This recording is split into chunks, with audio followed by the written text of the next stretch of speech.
पापा, आप हमारे साथ यहां कहां बैठ गए हैं? दिख नहीं रहा? बस 4 लोगों के लिए ही तो चेयर है।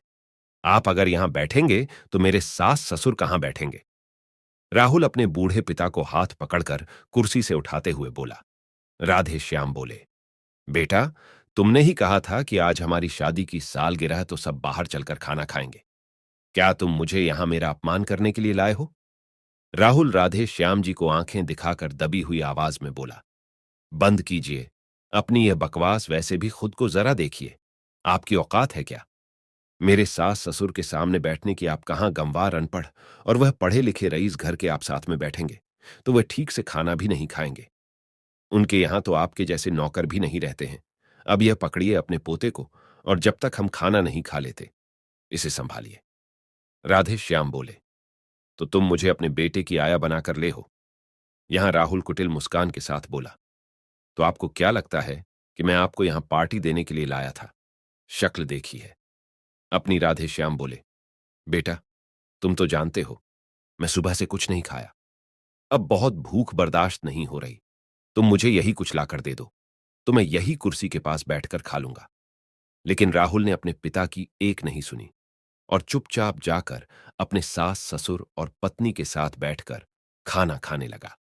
जिस बेटे का पेट भरने के लिए राधे श्याम ने न जाने कितनी ही रातें भूखे पेट गुजार दी थी, आज इस बेटे को अपने सास ससुर के सामने अपने इस भूखे पिता की तड़प भी नहीं दिख रही थी।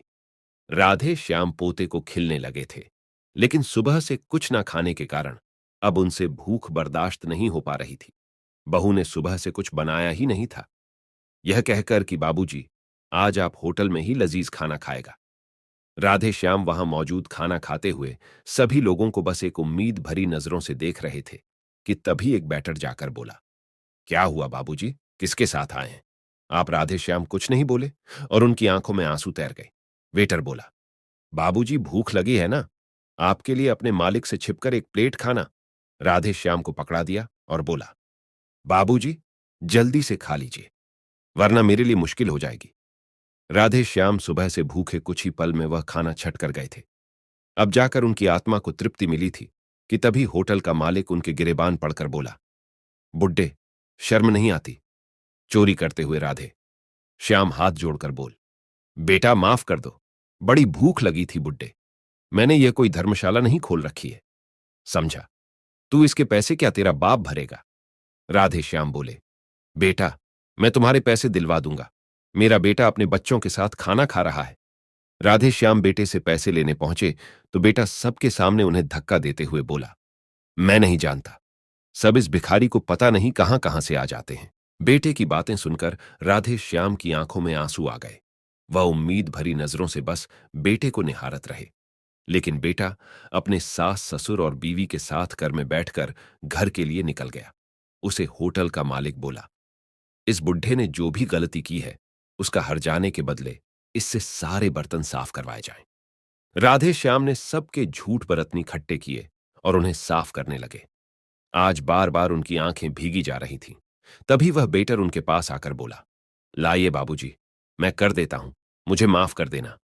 मैं मलिक के आगे कुछ नहीं बोल पाया। राधे श्याम नाम आंखों से बोले, बेटा, तुम माफी मांग रहे हो? तुमने तो इस बूढ़े का पेट भरा था, कोई पाप नहीं किया था। उसे वेटर ने राधे श्याम को एक तरफ हटाया और सारे बर्तन साफ किया। बाबूजी, अब आप घर जाइए, मैं मलिक को बोल दूंगा।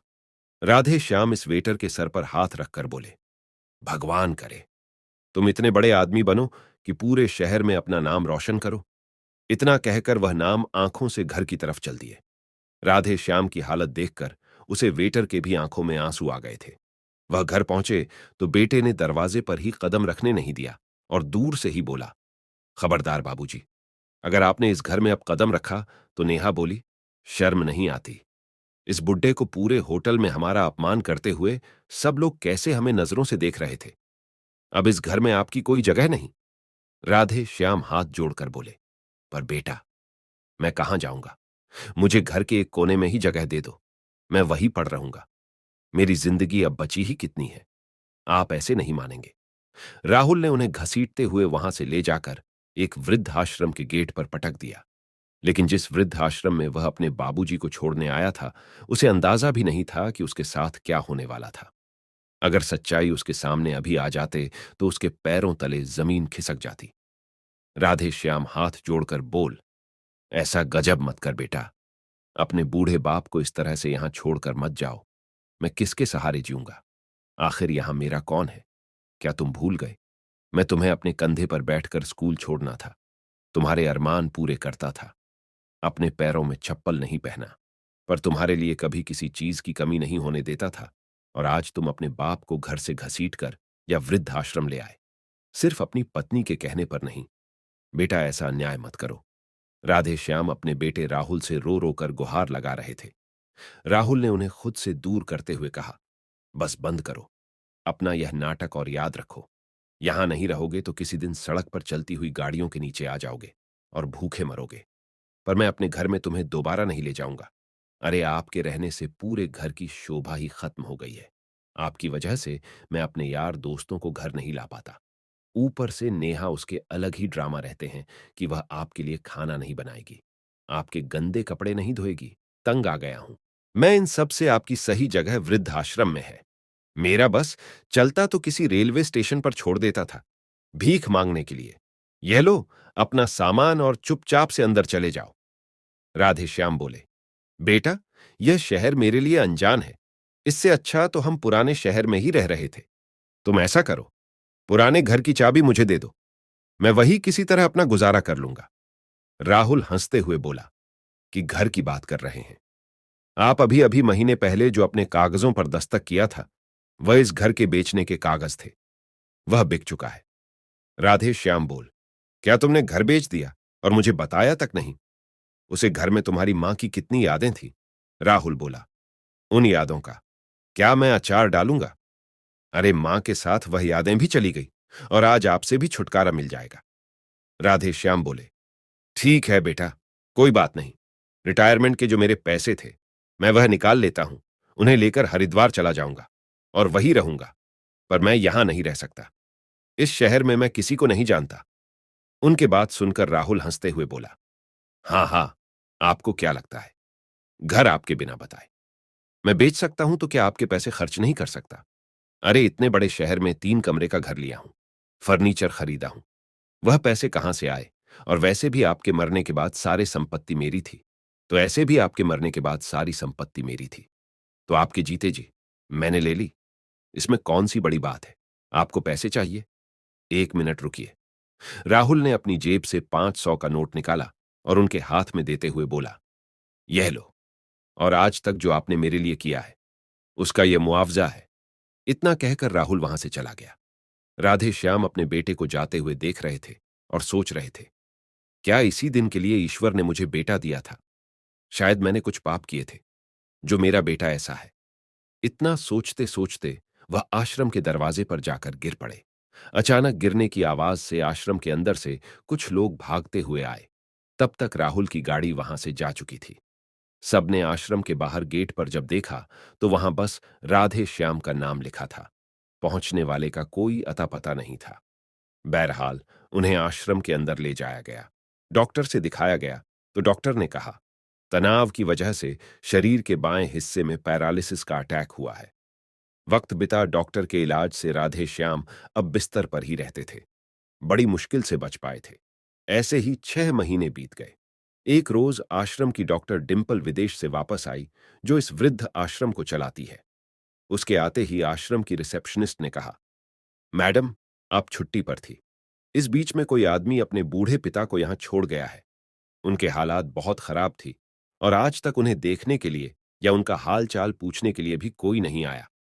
परेशानी यह है कि बूढ़े बाबा कुछ बताते नहीं हैं। अब क्या करें? इतने दिन बिना किसी परिचय के कैसे किसी को यहां रख सकते? कोई तो हो उनकी गारंटी लेने वाला। डिंपल बोली, क्या बूढ़े पिता को यहां कोई रात में छोड़ गया और खोज खबर भी लेने नहीं आया? अरे, कैसे निर्दय बच्चे होंगे जो अपने पिता को रात के अंधेरे में छोड़ गए। जब इंसान को बुढ़ापे में अपने बच्चों की जरूरत होती है तो कोई अपने मां बाप से ऐसा व्यवहार कर सकता है? वैसे उस बूढ़े बाबा ने कुछ बताया कि कहां से आए हैं? क्या नाम है जिससे कि उनके बारे में पता लगाया जा सके? डिंपल ने पूछा। नहीं मैडम जी, हम सब ने बहुत कोशिश की, पर बूढ़े बाबा कुछ कहते ही नहीं है। बस कभी कभी मुंह से बबुनी शब्द निकलते हैं, पर हमारे तो कुछ पल्ले ही नहीं पड़ता। डिम्पल बोली, बबुनी। यह शब्द सुनते ही डिम्पल के दिमाग में मानो किसी ने जोर की घंटी बजाई हो और उसे कुछ याद दिलाने की कोशिश कर रहा हो कि कहीं यह वह तो नहीं है। डिम्पल बोली, कहाँ है वह? किस रूम में उन्हें रखा गया है? जल्दी से मुझे ले चलो। डिम्पल भागती हुई गैलरी में इधर उधर उन्हें ढूंढने लगी, और जब वह बेड के पास पहुंची तो कपड़े से लिपटे हुए राधे श्याम पर जब उसकी नजर पड़ी तो उसका हृदय तेजी से धड़कने लगा और उसके मुंह से निकला, हाँ, यह तो वही है, पर इतनी जर्जर और बुरी हालत में इन्हें कुछ खाने को दिया है कि नहीं? इन्हें मूंग की दाल बहुत पसंद है। जल्दी से मूंग की दाल में गरम रोटी भिगोकर मसल कर लेकर आओ। और यह क्या, अभी तक ग्लूकोज भी नहीं चढ़ाया। ग्लूकोज चढ़ाओ ताकि थोड़ी ताकत मिले। फिर डिम्पल उन्हें अपने हाथों से चम्मच से खिलने लगी। उसकी आंखों में आंसू तैर गए और याद करने लगी वह दिन जब वह दूसरे शहर के अनाथ आश्रम में रहती थी, और उसी के बगल में एक छोटा सा स्कूल था, और वहां बगल के घर में राधे श्याम अपनी पत्नी के मरने के बाद अपने बेटे के साथ रहते थे। राधे श्याम अपनी पत्नी के मरने के बाद अपने बेटे के साथ रहते थे। बेचारे किसी तरह अपने हाथों से खाना बनाते और राहुल का पेट भरते थे, और उसी स्कूल में चपरासी की नौकरी करते थे। एक रोज जब वह राहुल को लेकर घर जा रहे थे, सामने बुढ़िया के बाल बेचने वाला खड़ा था। राहुल उसे लेने की जिद कर रहा था, और वही डिम्पल आश्रम के गेट पर खड़ी थी और ललचाए नजरों से बुढ़िया के बाल वाले को देख रही थी। राधे श्याम को उसे पर दया आई। उन्होंने दो खरीदे और एक राहुल को दिया और दूसरा डिम्पल को पकड़ा दिया। ले बबुनी, तू भी खा ले। राहुल बोला, बाबूजी, आप मेरे बाबूजी हैं, इसे क्यों दे रहे हैं? राधे श्याम बोले, बेटा, जैसे तुम्हें भगवान ने बनाया है वैसे ही इसे भी बनाया है। भगवान ने तुम्हारी देखभाल के लिए मुझे धरती पर भेजा, पर इस बच्ची के लिए शायद कोई नहीं आगे आया। धीरे धीरे डिम्पल और राधे श्याम का एक रिश्ता बने लगा था, और उनके रिश्ते से राहुल बिल्कुल भी खुश नहीं होता था। वह डिम्पल को बिल्कुल पसंद नहीं करता था। राधे श्याम आश्रम के लोगों से कहकर कभी कभी डिम्पल को अपने घर पर ले आते थे और अपने हाथों से रोटी बनाकर खिलाते। एक रोज राधे श्याम बोलते हैं, डिम्पल, हमारा बाबा राहुल पढ़ लिख कर इंजीनियर बनेगा, तुम क्या बनोगी?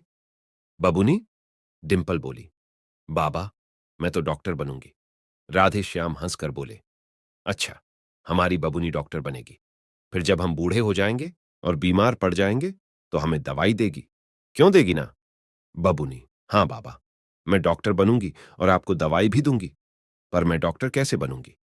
राधे श्याम उसके सर पर हाथ फेरते हुए कहते, बेटा, खूब मेहनत करोगे और अपनी कक्षा में अव्वल आओगे तो जरूर डॉक्टर बनोगे। तुम डॉक्टर बनना, फिर तो मुझे दवाई देना और राहुल मेरी देखभाल करेगा।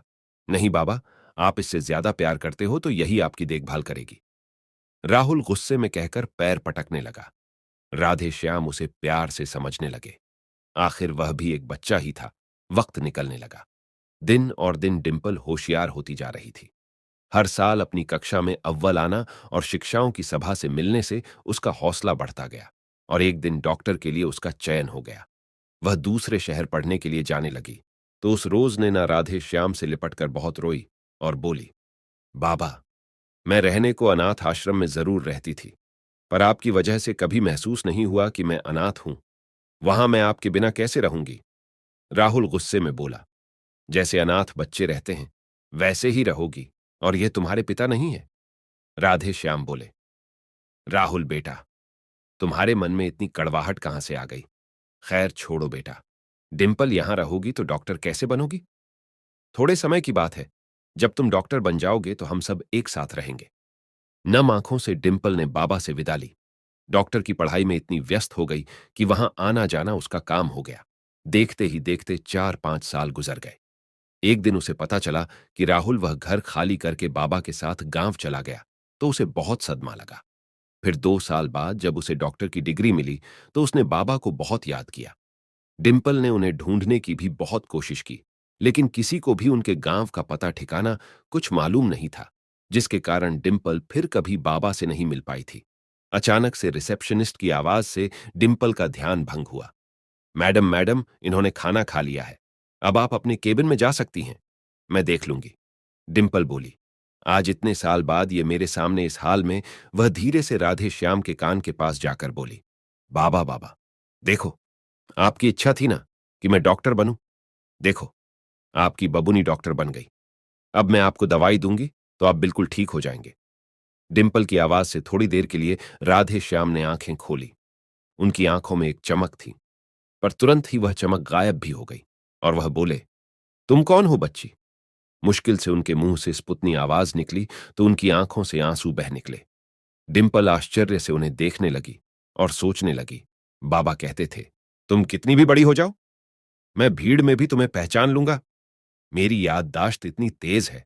और आज वह मुझे डिंपल की आंखों से आंसू बहने लगे और वह उनका माथा सहलाती। दूसरी नर्स आकर बोली, मैडम, आप रो रही है, क्या आपने जानती है? डिंपल धीरे से बोली, हां, जानती तो हूं। इनका बहुत बड़ा कर्ज है मुझ पर। किसी अनाथ को दुनिया की भीड़ में जीना कैसे होता है, इन्होंने सिखाया।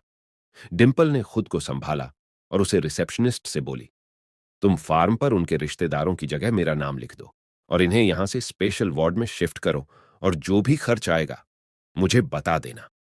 इतना कहकर वह रोते हुए वहां से चली गई। डिंपल उदास घर पहुंची। उसके पति मुकेश ने जब कारण पूछा तो डिंपल ने सारे बात बताई और बोली, राहुल का स्वभाव बचपन से अच्छा नहीं था। शायद आज भी वह वैसा ही होगा, तभी तो वह बाबा को वहां छोड़ गया। इसका मतलब वह इसी शहर में है। मैं उसे कभी माफ नहीं करूंगी, जो इंसान किसी अनाथ के लिए इतना कर सकता है। सोचो, वह अपने बेटे के लिए क्या कुछ नहीं किया होगा। मैं उसे अपना भाई समझती थी। सोचती थी, कभी मिलेगा तो उसकी हर संभव मदद करूंगी, क्योंकि बाबा ने जो मेरे लिए किया वह मैं कभी नहीं भूल सकती। मुकेश बोला, जो अपने पिता का सगा नहीं हुआ, वह तुम जैसी अनाथ का कभी सगा नहीं होगा। फिर भी तुम जो करना चाहो, मैं तुम्हारे साथ हूं। अगले दिन मुकेश डिंपल के साथ वृद्ध आश्रम पहुंचा तो राधे श्याम को वहां देखकर उसके पैरों तले जमीन सरक गई, क्योंकि कुछ महीने पहले राधे श्याम ने ही उसे बड़ा आदमी बनने का आशीर्वाद दिया था। शायद इस कारण आज वह इस लायक है कि उनके जैसे कितने ही लोगों की रोज मदद करता है। यहां तक कि उसने अपने शहर में अपना एक नया होटल तक खोल लिया। वह तो अक्सर राधे श्याम को याद करता है। सोचता था कि कभी मिलेंगे तो उनका शुक्रिया अदा करेगा, लेकिन नहीं पता था कि वह इस हालत में मिलेंगे। उन्हें देखकर उसकी आंखें भर आई, और डिंपल को जब उसने यह सारा सच बताया तो उसका गुस्सा सातवें आसमान पर चढ़ गया। डिंपल ने अस्पताल में बाबा के साथ एक वीडियो बनाया। उसमें राहुल के लिए एक संदेश भेजी, राहुल, शायद तुम्हें याद नहीं, मैं डिंपल हूं, जो तुम्हारे घर के बगल वाले अनाथ आश्रम में बाबा की बबुनी हुआ करती थी। बाबा की सारी जिम्मेदारी अब मैं उठाना चाहती हूं। बस तुम्हारी मंजूरी चाहिए। अगर तुम मुझसे मिल सको तो मुझे बहुत अच्छा लगेगा। डिंपल ने जाल फैलाया और राहुल उसमें फंस गया। एक रोज राहुल की पत्नी बोली, सुनो, जरा देखो, तो ये ससुर जी के साथ लड़की कौन है जो आपका नाम लेकर आपको ढूंढ रही है? राहुल पहले तो घबराए, फिर डिंपल की बात सुनकर बोला, अच्छा, तो यह सच में डॉक्टर बन गई। बाबूजी ने इस लड़की के लिए मुझ पर भी ध्यान नहीं दिया था। वह तो मेरी किस्मत थी कि मैं इंजीनियर बन गया। नेहा बोली, सोचो, इतनी बड़ी डॉक्टर है, हमारी कितनी मदद कर सकती है। और अच्छा है बाबूजी का सारा खर्चा वह उठा रही है। जाकर उससे बोलो कि बाबूजी ने जो भी किया है उसका मुआवजा दे दिया जाएगा। राहुल भी घोड़े पर सवार होकर तुरंत वृद्ध आश्रम पहुंच गया। डिंपल उसे देखकर बोली, तुम आज भी नहीं बदले? राहुल, आज भी तुम्हारे चेहरे पर गुस्सा और जलन की भावना साफ दिख रही है। मुझे तुमसे बस एक ही शिकायत है, आखिर तुमने बाबा के साथ ऐसा सलूक क्यों किया? राधे श्याम ने जैसे ही राहुल को देखा, उनके शरीर में हलचल सी होने लगी। डिंपल बोली, इतने दिनों से यह सब की तरह थे, तुम्हें देखते ही उनके शरीर में जैसे जान आ गई है, और तुम इन्हें ऐसे यहां अकेले छोड़कर चले गए। कोई अपने पिता के साथ ऐसा कैसे कर सकता है? राहुल बोला, तुम्हारे पास क्या सबूत है कि मैं इन्हें यहां छोड़कर गया था? तुम खुद कहती हो कि उन्होंने तुम्हारे लिए बहुत कुछ किया है, तो करो। इस बूढ़े की सेवा में इस लाचार बूढ़े की कोई जिम्मेदारी नहीं ले सकता। डिंपल राहुल को एक जोर का तमाचा लगाइए और बोली, आज अपने पैरों पर खड़े हो गए तो क्या यह तुम्हारे लिए लाचार हो गए हैं? तुमने उनसे सारे पैसे हड़प कर उन्हें यहां छोड़ दिया। उनके पास तो इतना था कि तुम उनकी जिम्मेदारी नहीं भी उठाते। तब भी वह आराम से अपना जीवन यापन कर सकते थे। पर नहीं, तुमने तो उन्हें कहीं का नहीं छोड़ा है। राहुल हकलाते हुए बोला। तुम कहना क्या चाहती हो? डिंपल, मैंने उनके साथ धोखा किया है। यह सब बताने के लिए तुम मुझे यहां बुलाई हो, और किया भी है तो क्या कर लोगे? तुम तभी मुकेश आया और बोला, भाई साहब, हम तो कुछ नहीं करेंगे, परंतु पुलिस वाले और संस्था वाले आपके साथ बहुत कुछ कर सकते हैं। राहुल ने कहा, मेरे बाप की नेकी के बदले तुमने यह किया। डिंपल बोली, मैं तुम्हें यहां बाबा की जिम्मेदारी लेने के लिए नहीं बुलाई थी, बस यह बताने के लिए बुलाई थी कि आज तुमने अपने पिता के साथ गलत किया है। कल तुम्हारा बेटा भी तुम्हारे साथ यही करेगा, क्योंकि वह क्या सारी दुनिया तुम्हें देख रही है। राहुल ने पीछे मुड़कर देखा तो मीडिया वाले राहुल को लाइव वीडियो टीवी पर दिख रहे थे। राहुल ने झट से अपना चेहरा छुपा लिया तो डिंपल बोली, आखिर बच्चे ऐसे कर्म करते ही क्यों हैं? क्यों उन्हें दुनिया के सामने चेहरा और अपना नाम छुपाने की जरूरत पड़े? अरे तुम क्या जानो मां, बाप का होना क्या होता है? हम जैसे अनाथ से पूछो, जो तरसते हैं कि हमारा भी कोई अपना होता, किसी से कुछ रिश्ता होता। डिंपल के एक एक शब्द राहुल के हृदय को चीरते हुए उसकी नजरें झुकी हुई थी, और वह बोली, मैं बस यह संदेश देना चाहती थी कि आज तुम अपने माता पिता के सगे नहीं हुए, तुम्हारा भी कोई नहीं होगा, क्योंकि जो अपने मां बाप का सगा ना हुआ, वह बीवी सास ससुर और अपने बेटे का सगा कैसे हो सकता है? डिंपल ने पुलिस के सामने राधे श्याम की देखभाल की जिम्मेदारी उठाई और राहुल को उनके हर रिश्ते से आजाद कर दिया। पिता के साथ धोखाधड़ी करने के कारण पुलिस राहुल को उठाकर ले गई। करीब 6 महीने बाद जब राहुल घर लौटकर आया तो हफ्तों तक सो नहीं पाया। उसने अपने पिता की सारी संपत्ति वृद्ध आश्रम के नाम करने का फैसला कर लिया। नेहा ने बहुत हंगामा किया। लड़ाई झगड़े के बाद भी राहुल अपने निर्णय पर टिका रहा, यह कहकर कि मैं अपने पापों का प्रायश्चित करूंगा, और मैं नहीं चाहता कि तुम्हारे बुढ़ापे में तुम्हारा बेटा भी तुम्हें किसी वृद्ध आश्रम में रात को छोड़ आए। एक रोज राधे श्याम को थोड़ा होश आया तो डिंपल बोली, बाबा, आपने मुझे पहचाना। मैं आपकी बबूनी राधे श्याम बोल। मेरी बबूनी डॉक्टर बन ही गई। पास खड़ा मुकेश भी बोला, बाबा, आपने मुझे भी पहचाना। क्या आपके आशीर्वाद के कारण आज मैं बहुत बड़े होटल का मालिक हूं, और आप जानते हैं, उसे होटल का नाम मैंने राधे श्याम होटल रखा है, जो आपका नाम से जाना जाता है। राधे श्याम मुस्कुराकर बोले, बेटा, तुम लोग ऐसे ही तरक्की करो। मेरा आशीर्वाद हमेशा तुम दोनों के साथ रहेगा। बबलू बेटा, मुझे पानी पिला दे। जैसे ही डिंपल उन्हें पानी पिलाई और अपना हाथ उनके सीने पर रखी, उन्होंने सदा के लिए अपनी आंखें बंद कर ली। मानव न्याय के इंतजार में थे। उसे दिन डिंपल बहुत रोई। डिंपल बहुत रोई और एक ही बात कहती, आज मैं अनाथ हो गई। पूरी दुनिया में कई बाबा थे, पर आज भी चले गए और मुझे अनाथ कर गए। मुकेश ने राहुल को राधे श्याम की खबर दी और अंतिम संस्कार की तैयारी शुरू होने लगी। जब मुखाग्निक देने की बारी आई तो राहुल डिंपल की तरह बढ़ते हुए बोला, यह अधिकार डिंपल का है। असल में वही बाबूजी की बेटी है। उसे दिन डिंपल को लगा कि वह अनाथ नहीं थी। राधे श्याम उसके अपने सगे पिता थे। दूसरी तरफ राहुल ने अपने पिता की सारी संपत्ति वृद्ध आश्रम वालों को दान कर दी और अपना प्रायश्चित करने लगा। तो दोस्तों, आप सबको यह कहानी कैसी लगी? कमेंट बॉक्स में लिखकर जरूर बताइएगा। अगर दोस्तों आपको ऐसी कहानी सुनना पसंद है तो प्लीज चैनल को सब्सक्राइब जरूर करें। और हां दोस्तों, सब्सक्राइब करने के बाद बेल नोटिफिकेशन का बटन जरूर दबाएं, ताकि हमारे आने वाली वीडियो आपको सबसे पहले मिले। धन्यवाद।